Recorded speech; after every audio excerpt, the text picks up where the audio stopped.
ఈ నెల 10న AP cabinet సమావేశం కానుంది. పలు కీలక అంశాలపై నిర్ణయం తీసుకునే అవకాశం ఉంది. ఉచితంగా 3 సిలిండర్ల పంపిణీతో పాటు పలు కీలక అంశాలపై చర్చించే అవకాశం ఉంది.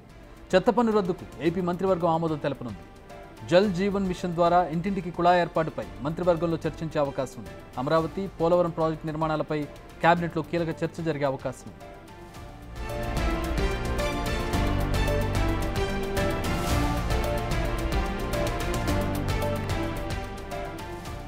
10వ తేదీన కేబినెట్ సమావేశానికి సంబంధించిన అప్డేట్ చూస్తూ ఉన్నాం. కీలకమైనటువంటి అంశాల మీద నిర్ణయాలు తీసుకునే అవకాశం కనపడుతోంది. హామీల్లో భాగంగా ఉచితంగా 3 సిలిండర్ల పంపిణీకి సంబంధించి మరికొన్ని అంశాలకు సంబంధించి చర్చించే అవకాశం ఉంది. ఇక చెత్త పన్ను రద్దుకు ఏపీ మంత్రివర్గం ఆమోదం తెలపనుంది. ఇవాళ నుంచి చెత్త పన్ను రద్దు చేయడం జరిగింది. ఇక జల్ జీవన్ మిషన్ ద్వారా ఇంటింటికి కుళాయి ఏర్పాటుపై మంత్రివర్గంలో చర్చించే అవకాశం ఉంది. అమరావతి, పోలవరం ప్రాజెక్టు నిర్మాణాలపై కేబినెట్లో కీలక చర్చ జరగబోతోంది.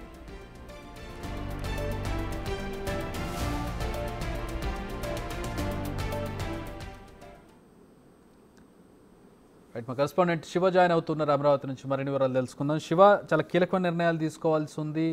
అభివృద్ధికి సంబంధించి కావచ్చు, సంక్షేమానికి సంబంధించి కావచ్చు. ఏంటి అజెండా, ఏంటి 10వ తారీఖున జరగబోయే కేబినెట్కి సంబంధించి? మొత్తం చూసుకుంటే ఏపీ కేబినెట్ ఈసారి 10వ తేదీ జరగబోయే కేబినెట్ చాలా కీలకమైన అంశాలకు సంబంధించి కూడా దిశానిర్దేశం చేయబోతున్నట్టు తెలుస్తోంది. ప్రధానంగా చూసుకుంటే ఎన్నికల సమయంలో సూపర్ 6 లో ప్రధానమైన హామీ ఏదైతే ఉందో మహిళలకి 3 ఉచిత సిలిండర్ల అంశంపై కూడా కేబినెట్ లో చర్చించే అవకాశం కనిపిస్తా ఉంది. ఆ రోజే కేబినెట్ లో ఆమోదం కూడా తెలిపి దీపావళి నాటి నుంచి కూడా ఇవ్వాలని చంద్రబాబు ఇప్పుడే నిర్ణయం చేస్తున్నారు కాబట్టి దీన్ని కేబినెట్ లో పెట్టే అవకాశం కనిపిస్తా ఉంది.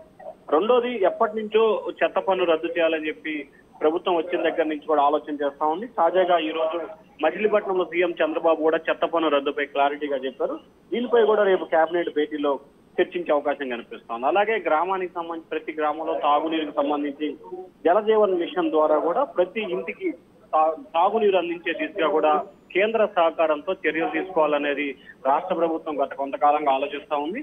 అయితే గత సర్కార్ పూర్తి స్థాయిలో ఈ నిధులన్నింటినీ కూడా డైవర్షన్ చేయడంతో కూడా గ్రామ స్థాయిలో ఎక్కడా కూడా సరైన నీటి వసతి లేకుండా చాలా మంది ప్రజలు ఇబ్బందులు పడ్డ పరిస్థితి కనిపించింది.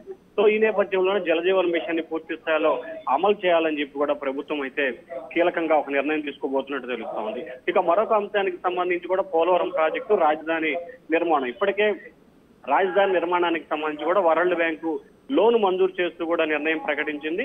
మొదటి విడతగా 3,750 కోట్ల రూపాయల రుణాన్ని విడుదల చేసేందుకు కూడా సిద్ధమవుతున్న నేపథ్యంలో డిసెంబర్ మొదటి వారం నుంచి పనులు ప్రారంభించాలని చెప్పి కేబినెట్ ఇప్పటికే ప్రభుత్వం నిర్ణయం తీసుకుంది. దీనికి సంబంధించి ముందుగా ఏ పనులు ప్రారంభించాలి అనే దానికి సంబంధించి కూడా కేబినెట్ లో చర్చించే అవకాశం కనిపిస్తోంది. ఇక రెండో దానికి సంబంధించి పోలవరం ప్రాజెక్టు, అత్యంత కీలకమైన పోలవరం ప్రాజెక్టుకు సంబంధించి ఇప్పటికే పునరావాస కేంద్రాలు, అలాగే దెబ్బతిన్న డయాఫర్ వామ్ ప్లేస్ లో కూడా కొత్తగా డయాఫర్ వామ్ నిర్వహించాలని చెప్పి కూడా ప్రభుత్వం ఆలోచన చేస్తా ఉంది. దానికి సంబంధించి కూడా ఇప్పటికే కేంద్రం ఒక అథారిటీ కమిటీని ఏర్పాటు చేసింది. దానికి సంబంధించి త్వరలోనే విధి విధానాలు ఖరారవుతున్న నేపథ్యంలో కూడా దానికి సంబంధించి కూడా రాష్ట్ర ప్రభుత్వం ఎప్పటి నుంచి పూర్తి స్థాయిలో పనులు ప్రారంభించాలి, పునరావాస కేంద్రాలకు సంబంధించి నిర్వాసితులకు ఎంత పరిహారం ఇవ్వాలి, ఏం చేయబోవాలి అనే దానికి సంబంధించి కూడా కేబినెట్ లో నిర్ణయం తీసుకునే అవకాశం కనిపిస్తుంది. ఎందుకంటే నవంబర్ మొదటి వారం నుంచి పోలవరం ప్రాజెక్టు పనులు ప్రారంభించాలని ప్రభుత్వం భావిస్తామని చెప్పారు. All right, thanks for the update Shiva.